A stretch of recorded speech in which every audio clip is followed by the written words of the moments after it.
예전에 이게 2019년 4월 달 블룸버그 비즈니스 위크 표지인데 여기 이제 인플레이션이랑 공룡이 김이 다 빠져가 으스러져 있죠. 인플레이션은 죽었나? 라는 얘기가 있다가 지금 보세요. 그 공룡이 살아나가지고 이 시장을 다 물어뜯고 난리가 났죠. 이렇게 된 건데, 그러니까 인플레이션은 끝났다. 그러니까 10년 동안 유동성 공급을 아무리 해도 인플레이션이 없고 그냥 자산 시장만 계속 간다는 게 당연하게 받아들여졌잖아요. 어, 그리고 그 설명이 너무 쉬웠고 그거대로 했더니 수익이 엄청나게 나. 근데 이제 그런 얘기가 유튜브나 뭐 이런 데 모든 데 깔리고 나니까 이제 사실상 이제 그런 인플레이션이 갑자기 벌떡 살아나 가지고 모든 걸 이제 물어뜯고 있는 세상이 갑자기 와버렸다는 거죠. 그래서 또 그 지난 10년 동안은 뭐 그 무형 자산 이라는 저도 강의 때도 많이 표현을 했던 단어 무형 자산이라고 해서 지금도 그런 분들이 많이 있어요. 그러니까 재무제표가 너무 옛날 그건 맞죠. 재무제표가 만들어진 게 거의 100년 가까이 되거든요.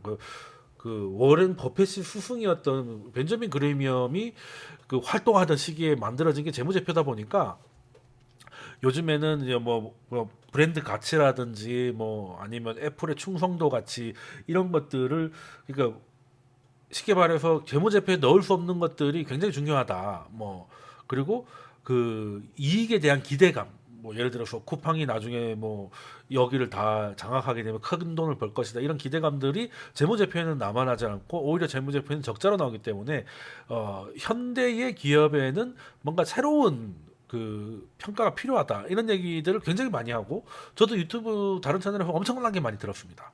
그리고 보이지 않는 세상에서의 투자법이라든가 이런 얘기들을 정말 많이 들었는데 뭐 당연한 얘기죠. 100년 전 게 지금 거를 다 하기는 어렵다고 봐요. 그렇지만 또 그게 다는 아니라는 거. 그래도 기업은 돈을 벌어야 돼요. 기업은 돈을 벌어야 되고 금리가 높아지면 미래의 현금 흐름보다 현재 현금 흐름이 훨씬 가치가 높아지고 하는 거는 뭐 무형이니 디지털이니 뭐 이런 거가 떠나서 그냥 하나의 진리인 것 같다는 생각이 좀 드는 부분이 있는데 그래서 그 미국만 하더라도 그 기업들의 투자가 절반 이상이 뭐 지적재산권이라든지 뭐 이런 식의 무형 쪽에만 투자가 됐습니다.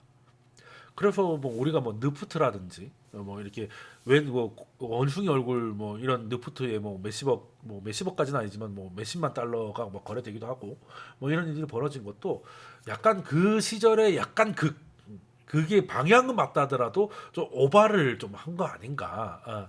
그래도 사람은 데이터만으로는 살 수 없고 그 JPG가 내 거라고 해서 지금 내가 배고플 때 먹을 게 없다고 그걸로 할 수는 없는 거거든요.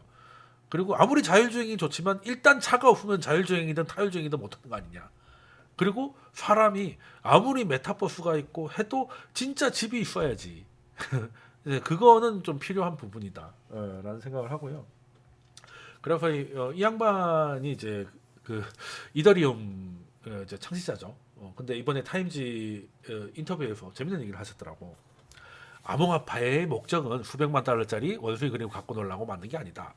이게 쉽게 말해서 이게 그 그냥 약간 돈벌이나 재테크 수단으로 이제 변질된 거에 대해서 그 약간 우려 아닌 우려를 이제 경고를 한 건데 예, 저는 그게 좀 와닿습니다. 그러니까 지금 그게 좀 이 방향으로 가는 건 맞는데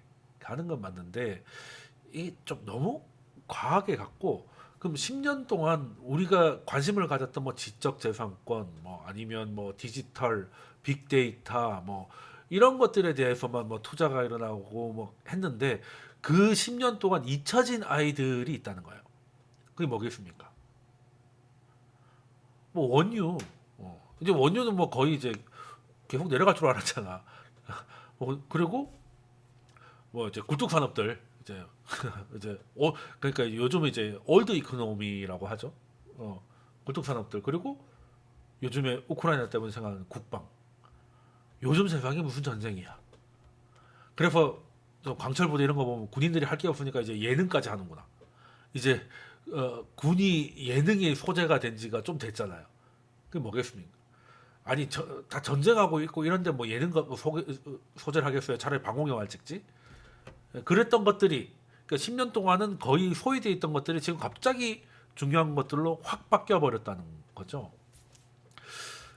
그래서 그 이때까지의 투자법이나 이런 것들에 대해서 약간은 좀 달리 봐야 되는 시기가 아닌가 라는 건데 첫 번째가 일단은 뭐이 나스닥은 지금 대형 지수를 이끌고 있는 대형주들이 실제로 돈을 잘 벌고 있어서 기술주라고 말하기에는 그냥 돈을 잘 버는 기술주라서 뭐 지수는 의외로 잘 버티고 있는데 나스닥에 그런 것만 있는 건 아니잖아요.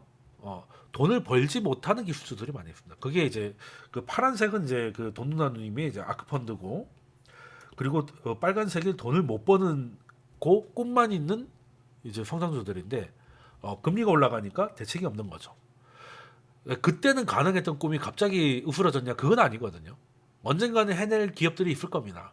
근데 그때까지 시장 기다려줄 수 없는 환경이 됐죠. 왜? 금리가 올랐으니까. 근데 예. 근데 이제 사실은 요때랑은 굉장히 다를 수밖에 없지 않았겠느냐라는 건데 이제 사실은 이제 코로나가 이 속도를 좀 빨리 땡겨온 것 같습니다. 그리고 뭐 성장주나 뭐 느프트라든지 뭐 이런 것만 얘기를 했는데 제가 지금까지 투자를 해야 되는 것 중에 당연한 방식 중에 하나가 이제 사실은 또 부동산이 있죠. 부동산이 있는데 부동산도 사실은 연준이 받쳐준 게 굉장히 큽니다. 적어도 우리나라는 문재인 정부의 뻘짓도 있었지만 미국은 2019년 이후로 크게 올랐거든요. 여기 나와 있죠. 여기 이게 그 파란색이 미국의 그 평균 주택 가격입니다. 20개 도시. 그러면 코로나 이전까지는 뭐 도찐객진이었다는 거, 그냥 우리나라 2000년, 14년, 뭐 15년 이럴 때 갔죠. 그냥 쭉 옆으로 갔다가 퓨숑 올랐는데 왜 올랐는지는 딱 나오죠. 연준이 사주니까 빨간색이 연준이 보유하고 있는 MBF의 비율이거든요.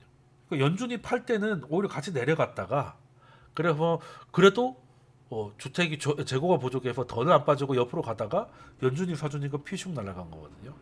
근데 어찌됐든 연준은 5월 달부터도 이제 QT를 시작하겠다라는 얘기가 나왔으니까 일단 21년에 주택 가격 상승률은 2차 대전 이후로 가장 높습니다.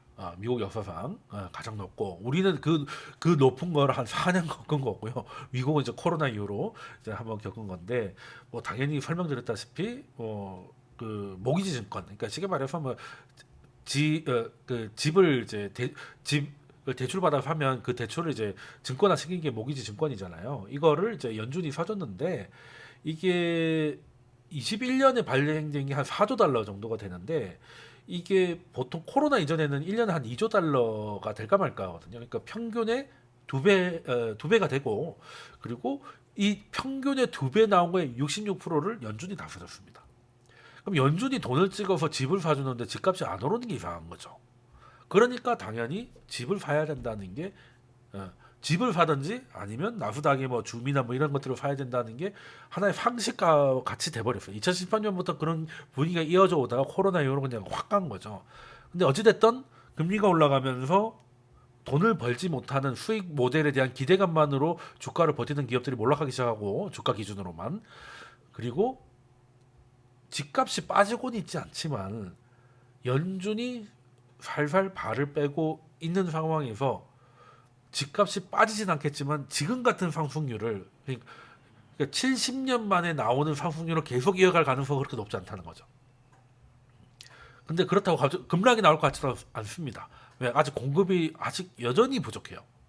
미국도 이 기간 동안에도 별로 멋졌고 그 전에도 서브프라임이 충격으로 주택 공급이 원활하지 않았기 때문에 지금 누적으로 부족한 부분이 분명히 있거든요. 근데 이제 월 기준으로는 좀 의미 있게 늘었어. 월 기준으로는. 그러나 장기 평균으로 봤을 때는 뭐 아직까지는 뭐 근데 보통 이런 얘기하면 또 미국이 또 서브프라임처럼 이렇게 잘못되는 거 아닙니까? 금리가 오를 것 같으니까 성장률 빠지고 이제 연준이 집값도 MBS를 안 사주면 집값도 빠지면 또 서브프라임 버블 터지는 거 아니에요라고 생각하실 수 있는데 아직 그럴 가능성은 조금 높고요. 그러니까 서브프라임이 터졌던 2007년에는 그 MBS의 차주, 그러니까 그 돈을 빌린 사람들이 그, 그 1분위부터 5분위부터 나누잖아요. 1분위가 하위 20%잖아. 하위 20%가 전체 모기지의 15%를 차지하고 있어요. 그러니까 소득이 굉장히 낮은 사람들이 빚을 많이 지고 있었다는 거죠.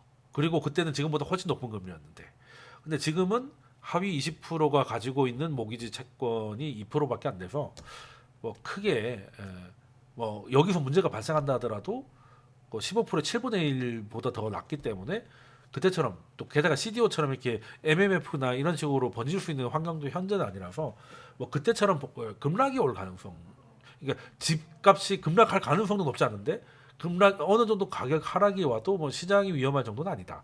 하지만 상승률 둔화는 어느 정도 예측이 된다. 이제 주택 착공도 늘어나기 시작했고 아직은 부족하지만 늘어나고 있고, 연준은 당장 다다음 달부터라도 MBS에 대한 매각을 할 의사를 현재 밝혀놨기 때문에 그러면 그거죠. 이때까지 로직은 뭐였습니까? 어떻게든 돈을 땡겨가지고 뭐 가즈아를 한 다음에 성공하면 집 사면 팔자 고치고 나는 파이어했다. 그래 파이어 해가지고 여기저기 이제 유튜브 돌아다니면서 파이어 했더니 뭐 몇십억을 버니까 뭐 깨달은 거 뭐 이런 얘기하면서 이제 돌아다니고 이렇게 하면 되는 인생이었던 게 지난 몇 년간의 가장 성공 스토리였다면 이제는 그러기 힘들어졌다는 거죠. 이제는 조금 이게 기대 수익률을 좀 정상화 시켜야 되고, 지금까지 논리는 조금 좀 약화됐다는 걸 인정하고 시장을 바라봐야 된다는 겁니다. 자, 근데 재밌는 게 진짜 지난 10년 동안은 그렇게 돈 찍었는데도 꼼짝 안 하던 인플레이션이 왜 지금 와서 이 난리냐? 그래서 미국에는 뭐 레딧 이런 데서는 이런 조롱도 있습니다. 바이든 플레이션, 멍청한 바이든은 잘못 뽑아가지고 인플레이션 때문에 개고생을 하고 있다. 뭐 미국이라고 정치충이 없겠습니까? 당연히 욕을 하겠죠. 근데 이건 사실 간단한 겁니다. 그러니까 10년 동안 그 소위 뉴 이코노미라고 해가지고 뭐 그 전부 다 뭐 지적 재산권이니 뭐 아니면 안 만져지는 무형 자산들, 무형 자산 이런 데다가 투자가 되고, 정부가 돈을 뿌리 그 정부 돈 아니 그 중앙은행이 돈을 풀면 그 돈이 다 어디로 가요? 부동산, 주식. 그래서 실물 경제로는 안 가니까 인플레이션 안 나왔던 거죠. 요거는 간단하죠. 요거는 간단해. 그러니까 기업들의 투자라고 하면 지금까지는 다 이제 뭔가 원자재가 많이 들어가는 장치 설비를 갖추고 이런 게 아니라 그냥 노트북 바꾸고 데이터 센터 짓고 아니면 이제 뭐 어디 R&D 뭐 이게 투자해 가지고 그 특정 무형 자산에 대한 뭐 지적 재산권 확보하고 이런 데다 하니까 기업 투자를 해도 인플레이션 요인이 별로 없죠. 실물 경제에 뭐 크게 주문할 게 없잖아. 그런 데다가 재정 정책이 없던 시절이었고 통화 정책만 있던 시절이니까 그냥 뭐 저금리에서 그냥 자산 시장만 펌프질을 했던 거예요. 여기까지는 오케이. 근데 10년 동안 그 공급에 대해서는 전혀 투자가 안 돼 있었던 거지. 너도 나도 뉴 이코노미를 하니까 올드에 대해서는 아무 신경 안 썼어요. 근데 코로나 이후로 저금리는 기본인데 재정 정책을 빡세게 넣잖아요. 그러면 그거죠. 이제 수요가 갑자기 느는데, 그러니까 재정 정책은 그 우리 긴급 재난지원금 금리를 낮추는 건 간접적인 효과인 거고, 재정 정책은 바로 돈이 꽂히는 거잖아요. 그럼 그 돈 가지고 오늘 내가 100만 원 받았어. 그러면은 뭐 요식할 수도 있는 거지. 공돈 생겼으니까. 근데 나만 그 생각하겠어요. 온 국민이 받았는데 그래서 소고기 사 먹으러 갔더니 소고기 집이 그 사이에 다 망해 있었던 거야. 코로나 때문에. 그랬더니 10개 있던 소고기집이 3개밖에 안 남았어요. 근데 먹겠다는 사람들은 한꺼번에 쏟아져. 그럼 웨이팅이 작살나는 거지. 그 웨이팅이 뭐예요? 인플레이션인 거죠. 그러니까 사실 뭐 인플레이션이라는 건 별 대단한 게 아닙니다. 결국 뭐 경제 모든 거는 수요와 공급이잖아요. 이 뒤에 개그림 때문에 정신이 없구나. 예. 이걸 왜 갖고 왔냐면 이제 자꾸 똥꼬로 자극하면 똥이 나올 수밖에 없는데 지금까지 자극해왔다. 뭐 그 얘기예요. 어. 그러니까 제가 또 그 이재명의 그 공약이었던 기본소득이라든가 아니면 이런 식의 현금성 그 재정 지출에 대해서 부정적인 이유가 뭐냐면 브라질을 보시면 됩니다. 브라질이 이제 룰라 대통령 아시죠? 룰라 대통령이 이제 빈곤을 이제 퇴치하겠다라고 해가지고 빈곤 당연히 퇴치해야지. 예, 근데 퇴치하는 방법이 그러니까 인프라에 대한 투자는 전혀 없이 돈만 줬다는 거예요. 그러면 공급이 없는데 수요만 늘어나면 그만큼 괴리감이 인플레이션으로 나타나고 인플레는 결국에 내가 받았던 돈을 깎아내는 거지. 그럼 결과적으로 뭐가 돼? 자, 자 돈을 뿌립니다. 돈을 시장에 넣고 시장에 넣으면 수요가 올라가요. 근데 이 수요가 올라가는 만큼 공급이 나와줘야 되잖아. 그러면 가격은 적당히 그러니까 수요도 증가하고 공급도 증가하면 가격은 안정화되면서 전체 파이가 커지는 거죠. 이게 재정 정책의 목적이에요. 돈을 써가지고 그러려면 어떻게 해야 돼? 그리고 재정 정책은 기왕이면 어떻게 하면 좋다? 공급을 늘리는 인프라나 뭐 이런 쪽으로 이제 기업에 투자를 할 수 있는 그러니까 이게 되면 공급이 원활해질 수 있는 거에다가 재정 정책을 투입해서 여기서 돈을 번 사람들에 의해서 수요가 발생하면 공급도 늘어나고 수요도 결과적으로 늘어나서 똔똔되면 피가 안정된 상황에서 전체적인 큐가 늘어난다. 이게 재정 정책의 목표거든요. 요거 이해되십니까? 근데 공급을 늘릴 수 있는 인프라 투자는 하나도 없이 돈만 뿌리면 즉시 수요가 올라가잖아요. 근데 공급이 없어요. 공급이 안 되면 수요 올라간 이만큼이 과수요가 되잖아. 과수요가 뭐예요? 그게 인플레지. 수요가 10% 올라갔는데 공급이 전혀 늘어나자면 0%면 이건 어떻게 되겠습니까? 10% 인플레로 나타나는 거죠. 그러면 인플레가 오면 내가 가진 돈의 구매력이 떨어지잖아. 그러면 이 받은 돈의 구매력이 떨어지니까 이것도 금방이에요. 그러니까 효과가 없다는 거지. 결과적으로 물가는 올라갔고 정부 부채 올라갔는데 공급 인프라는 여전히 안 좋고 이 사람들은 잠깐 좋았다 말고 그러니까 한번 움찔하고 나서는 빚만 들어 있는 거야. 브라질은 이런 식으로 했다니까. 그래서 연금을 45에 주고 그러다가 이제 남편이 연금을 받다가 이제 먼저 죽으면 와이프한테 그대로 줬거든요. 그래서 거기는 나이든 남편하고 결혼한 젊은 여자들이 많습니다. 그냥 몇 년 살다가 죽으면 그 내가 200만 원 연금을 받고 있었다고 치면 그 할아버지는 한 500만 원 받고 있었어. 근데 할아버지가 죽으면 내가 이제 700만 원 받는 거지. 그래서 이거는 조건 만남도 아니고 그런 식으로 하는 그 서윗 한남은 아니고 여하튼 서윗 할배라고 해야 되나 아무튼 그런 결혼이 유행일 정도예요. 그냥 정부가 돈을 주는 뭐 서폰도 아니고 여하튼 뭐 골 때리는 일이 벌어지는 거죠. 그래서 이 문제가 많아진다고 했더니 결혼 안 해도 줄게 해서 여자들은 또 연금 수령 날짜를 더 땡겨놨어요. 이게 결과적으로 돈만 계속 주는 거지. 근데 도로는 여전히 개판이고 지하철은 뭐 그대로고 그러니까 뭐 물건을 만들 수 있는 게 없으니까 물건이 없다 보니까 그러니까 해외에서 수입하면 되지 않느냐는데 한계가 있는 거지. 그러다가 지금처럼 해외에서 공급망이 문제가 되면 하이퍼 인플레가 오는 갑자기 지금 미국도 그렇잖아요. 10년 동안 투자가 없다가 갑자기 코로나 때문에 재정 정책을 써가지고 수요를 늘려놨는데 공급이 늘어나 10년 동안 공급할 만한 걸 투자를 안 해놨는데 또 그 와중에서는 또 전쟁 터지고 코로나 봉쇄되고 공급은 더 줄었죠. 수요는 커졌죠. 그러니까 40년 만에 인플레가 이렇게 찍히는 겁니다. 그러니까 이제는 과거의 그 세계화라든지 뭐 그냥 뭐 공장은 다 중국에다 짓고 중국도 뭐 비싼 거 같으면 더 싼 데로 가고 뭐 거기가 뭐 러시아 옆이든 뭐 어디 옆이든 상관없어 뭐 그렇게 그냥 가면 돼라는 게 이제는 더 이상 통하지 않을 수 있다는 겁니다. 통하지 않을 수 있다는 거고 그래서 지금 제일 중요한 거는 또 이거죠. 공급 이슈 중에서 제일 골 때리는 게 뭐냐면 농산물입니다. 예를 들어서 원유는 진짜 도저히 안 되겠다. 내가 그 미국이 결심을 해버렸어. 이대로 가다가 다 죽게 생겼으니까 그 세일가스, 세일오일 그냥 뭐 환경규제 다 풀어줬으니까 뽑으세요. 이렇게 할 수도 있겠지. 아니면 뭐 아까 지금까지 설명드렸던 뭐 각종 프로젝트에 돈을 퍼부어 가지고 자 공사를 빨리 합시다 이렇게 할 수 있는데 농사는요 할 때 해야 돼. 지금 예를 들어 우크라이나가 여기 지금 전 세계 밀 수출국이거든요. 우크라이나가 뭐 이렇게 표현해 가지고 이렇게 크게 나오는 거는 이거밖에 없을 거야. 그죠? 어. 러시아도 많이 합니다. 문제는 러시아 거 사기가 힘들어졌죠. 경제 규제 때문에. 그럼 우크라이나는 지금 전쟁 났는데 그 농사 가능할까요?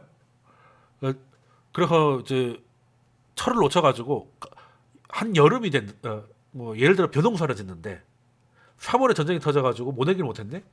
근데 5월에 휴전이 돼가지고 다시 할 수 있게 됐어. 근데 5월에 무슨 모내기를 해요? 올해 농사는 끝난 거지.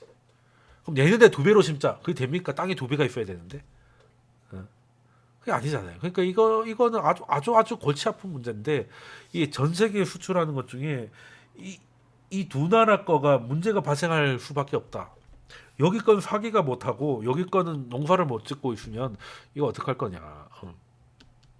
그런데 돈은 좀 상당히 풀려 있고 이런 상황이다 보니 좀 쉽지 않은 건데 그래서 그 시절마다 그냥 쉽게 하는 말이 그 시장에 딱 먹히는 말이 있었다면 경계할 때가 온 거는 1920년대는 경제는 스스로 잘 굴러간다. 만들기만 하면 그게 세이의 법칙이잖아요. 만들어두면 알아서 팔린다. 그게 아니었다는 게 대공황으로 알게 된 거잖아요. 만들어놔도 안 팔릴 수가 있구나.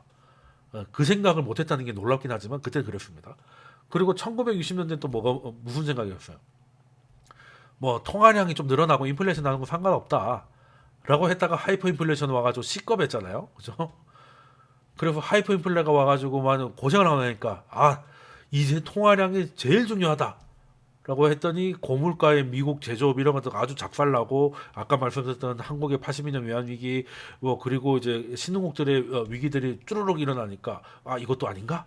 그래서 나중에 2000년대는 뭐가 됩니까? 이제 중국도 나오고 전 세계가 이제 동유럽도 열리고 포런도 열렸고 중국도 이제 WTO 가입하고 이제 너무 좋은 세상이 됐으니까 이제 레버리지를 마구 일으켜도 뭐 차라리 돈을 벌려면 레버리지를 해야지 레버리지 일으켜도 상관없을 거야. 라고 했다가 서브프라임으로 아주 그냥 작살이 났죠. 그러면 지금은 어떤 건가요? 저물가는 계속된다. 앞으로도 혁신에만 투자해야 된다. 는 게 지금 싸다구를 맞고 있는 모습이라는 거죠. 뭐 앞으로 어떻게 될지 모르겠습니다만 대표적으로 원유가 그랬습니다. 앞으로 전기차 틀 때니까 원유 12달러 갈 거라고 했잖아요. 근데 지금 뭐 100달러 넘어 있는 상태고. 근데 뭐겠습니까? 근데 아까 좀 전에 설명한 대로 원유에 대한 투자가 없다 보니까 지금 갑자기 생산 늘리기도 쉽지 않은 상황이다. 그러니 원유 수요가 늘지 않아도 공급이 그걸 못 따라가니까 가격이 높은 상황인 거고 그 전쟁이라는 이슈가 터지니까 다른 데서 공급이 안 되니 당연히 가격이 높아지는 거고. 그리고 원유는 아까도 질문 주신 분이 계신데 그 이동에 쓰이는 자동차에 쓰이는 원유가 한 17%도 안 됩니다. 원유는 모든 산업의 근간이고 뭐 이런 거라서 실제 대부분의 차량들이 전기차로 바뀌어도 원유의 사용이 그렇게 드라마틱하게 빠지기에는 시간이 좀 많이 걸릴 겁니다. 대표적인 사례가 노르웨이인데 노르웨이가 또 이제 환경이 또 진심이잖아요. 그래서 이제 그 작년 한 해 동안 판매된 차의 절반이 전기차거든요. 그럼 적어도 노르웨이는 그 이제 원유 소비가 줄었겠네? 안 줄었습니다. 차에 쓰는 건 똑같다니까요. 차에 쓰는 건 얼마 안 되고 다른 산업을 뭔가 좀 하려고 하면 다 들어가는 거라는 거죠. 그래서 이제 제가 생각하는 거는 아까 이거 하나 더 갖고 온 게 있는데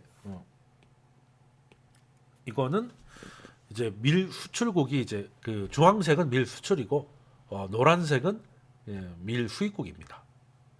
이제 수출 여기도 우크라이나하고 러시아 많이 있죠. 근데 수입하는 데가 주로 어디입니까? 이쪽 동남아라던가 동남아나 중동, 북아프리카 이런 데죠. 여기가 어떤 데예요? 아무래도 인건비가 싸고 뭔가 그래서 인건비가 싸기 때문에 생산을 좀 많이 하게 되는 그런 곳인데 거기에 노동자들이 왜 인건비가 싸겠습니까? 밥값이 싸니까. 어, 인건비가 싸도 그 밥값도 싸면 뭐 이러나 저러나 할만하죠. 근데 월급은 그대로인데 밥값이 계속 오르면 이 월급대로 일을 못 하잖아요. 그럼 월급 올려줘야지. 그러면은 기업들은 당연히 가격이 오를 거죠. 역시 인플레죠. 그러니까 그냥 뭐 미래 이렇게 보니까 밀값이 오르겠네. 라면값 오르겠네. 이런 건 1차적인 거고요. 다 오르게 돼 있습니다. 다 오르게 돼. 어. 전 세계에서 물건 가장 많이 만드는 데가 이 동네 아닙니까? 여기? 예? 여기에 밥값 오르는 건 얘기가 복잡한 거예요. 예. 그러니까 노동자들이 월급 받아서 밥도 못 사 먹게 되면 뭐 노사분규를 하든 뭔 짓을 해서라도 올려야 되는 거죠. 그리고 회사 측에서도 밥도 못 사 먹겠다는데 월급을 안 올려줄 수는 없는 거잖아. 그래서 이 모든 게 사실은 탈세계화도 그렇고 모든 게 비용의 상승이라고 봐야 된다는 거죠. 그래서 제가 이 사진을 두 번째 활용하는데 탈세계화는 곧 비용의 상승이고 이 인플레이션은 이제 사실 이 인플레이션이 계속 이 속도로 올라가는 건 아니지만 인플레이션의 수준을 좀 높여 놓는 거는 이제는 받아들여야 된다는 것이고 거기에 맞춰서 포트폴리오나 이런 것도 좀 수정이 좀 필요하다. 그리고 사실 지금 수정하면 늦었지. 이미 시장은 좀 많이 바뀌었으니까. 그래서 지금 가만 보면은 이제는 이거 보니까 생각이 든 게 뭐냐면 이제 집값이 오른 게 아니라 농지값이 오르겠다는 생각이 들어요. 아니 밀값이 오르고 쌀값이 오르면 그 당연히 밀과 쌀이 나오는 땅값이 오르겠죠. 그러면 농지 가격이 이제 뭐 강남 가격처럼 이렇게 높은 상승률을 보이지 않을까? 그리고 농지값이 비싸지면 당연히 또 이게 올라가는 이게 문제가 생기는 거고요. 그리고 국가의 입장에서도 지금 하다못해 독일도 재무장 한다 그러고 지금 다 이제 뭐 국방비 아끼자는 소리는 아무도 못 할 겁니다. 요즘 같은 세상에 무슨 전쟁이야라고 얘기 못 하죠. 전쟁하고 있지. 지금도 하고 있잖아. 그럼 국가 입장에서는 이제 국방비가 늘어난 거고 국방비도 뭔가를 사야 되는데 국방은 이제 뭐 데이터로 하는 게 아니잖아요. 근데 그게 다 오르게 생겼고 군인들 월급도 올려줘야 돼. 그러면 이것도 다 비용의 상승인 거고 세금으로 다 못하면 또 국채 발행을 해야 되는데 이건 또 금리를 이제 끌어올리는 역할을 하게 되죠. 하게 돼서 이 모든 게 금융위기 이후 길게 보면 90년대 이후 그러니까 소련 붕괴 때부터 지금까지 진 디스인플레이션 그러니까 디플레라고 하기에는 뭐 약간 면이 있어 디스인플레이션 시대가 이제 정점을 찍고 이제 인플레 하이퍼까지는 아니라 하더라도 우리가 워낙 저물가에 익숙해져 있다 보니까 정상 인플레이션도 하이퍼로 느껴지는 부분도 없잖아 있어요. 근데 이제 그걸 좀 받아들여야 되는 시대가 오고 있는 것 같다. 근데 그게 참 재밌는 게 코로나 이후로 뭐 전쟁이 터지고 이런 것들이 갑자기 마치 준비된 것처럼 막 이렇게 한꺼번에 쏟아지는 건 좀 어질어질한데요. 그래서 2000년 이후로 경기 침체라고 하면 대부분 뭐 연준의 금리가 과도하게 올려졌다거나 이런 이렇게 통화적인 문제였다면 이제는 혼란이 좀 약간 그 옛날식으로 갈 것 같다. 그러니까 뭐 약간 이런 느낌? 이게 뭐 그냥 밀란인 거지. 그러니까 이제 밥값이 너무 올랐어. 비싸. 그래서 이제 살 수가 없으니까 예전에 우리 올해 나이가 좀 있으신 분이 삼국지 이런 거 하셨을 텐데 여기 조로하고 사정이 이렇게 싸우고 있는데 이거 삼국지 옛날 거 보면은 이게 밀란 일어나면 대부분 뭐예요? 전염병, 흉년 뭐 이런 것 때문에 밀란 일어나고 막 이러잖아요. 근데 지금이 그런 것 같다. 앞으로 그래도 될 것 같. 이제는 이제 그, 그 식량 물가나 이런 것 때문에 민심이 흉흉해지고, 심지어는 정권 그 2011년 그 뭐 중동의 봄, 뭐 아랍의 봄이 글로벌하게 좀 벌어질 수 있겠다. 이제는 진짜 뭐 하는 말로 아 이러다가는 밥도 못 벌어 살겠다고 하는데 진짜 그럴 수도 있겠다. 가까운 당장 어디 가서 이제 돈 만 원에 순댓국 한번 먹기는 이제 쉽지 않을 것 같다는 좀 생각이 들고 그 거기에 맞춰서 포트폴리오를 좀 짜야 된다는 생각입니다. 그래서 의외로 혁신의 시대, 데이터의 시대 뭐 이런 것들을 하지만 사실 우리의 경제 위기는 오히려 원시적으로 돌아간 거 아닌가? 흉년. 그러니까 이 상황에 내년에 흉년까지 들었다고 쳐요. 올해 뭐 우크라이나도 아주 작살이 났고 그러다가 전 세계적으로 내년에 흉년이 일어나면 야 이거 진짜 어떻게 될지 모르겠어요. 이제는 그 연준의 정책 이런 것도 중요하지만 유엔이나 G20 이런 데 모여가지고 이제 그 설렁탕을 먹으며 농사가 잘 되기를 전 세계 지도자가 기원을 해야 되는 그런 웃지 못할 일이 생길지도 모르겠다는 겁니다. 그런 생각을 좀 왜 인간이 너무 디지털화 됐다 보니까 이제 아날로그가 얼마나 무서운지를 그, 그 맛을 보게 될 때가 역설적으로 왔다라는 생각을 합니다.